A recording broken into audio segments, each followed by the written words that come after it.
حلم كل الجهال إن هي تاكل أندومي، بس شنو إحنا ما نقبل. وأنا أول وحدة ما أقبل جهال يطببون الأندومي للبيت، لأن الأندومي واي نسمع سبب أمراض. هسه يقولون معكرونة ومجففينها، بس يا المعكرونة طابخينها وأكيد ضايفين لها مواد كيميائية، مواد ممرضة يعني. ليش يقولون لا تستخدمونه رقم سعره البسيط ربع دينار؟ فشنو يوم سويت كمية أندومي كلش كبيرة وكلش طيبة، وأكيد ما راح أخلي أندومي بعد يظل بنفس جهالي. تعال خليكم شلون سويت طريقة الأندومي بدون ما أشتري.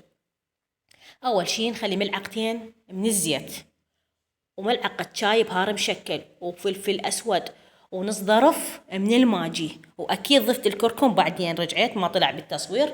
نص ملعقة شاي كركم، تحميسة خفيفة، وأضيف عليها 6 كوابة من الماء، ونخليهن على الطباخ على نار عالية. أول بداية راح أخلي لها ملح أكيد، والملح اختياري تقدرون تذوقونه حسب الملح والفلفل، انتم بتتحكمون ببنات.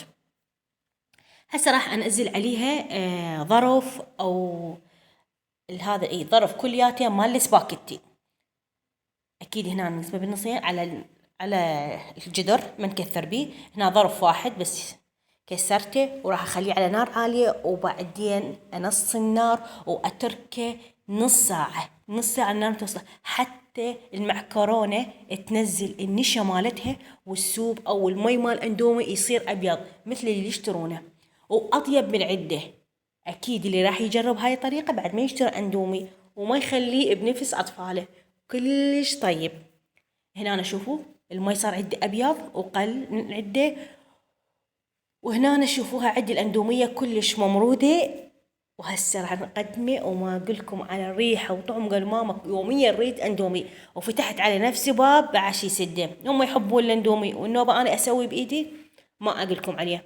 جربوه ورسلوا لي بالتعليقات، حتى اسوي لكم عليه هاشتاج وارد عليه بالفيديو.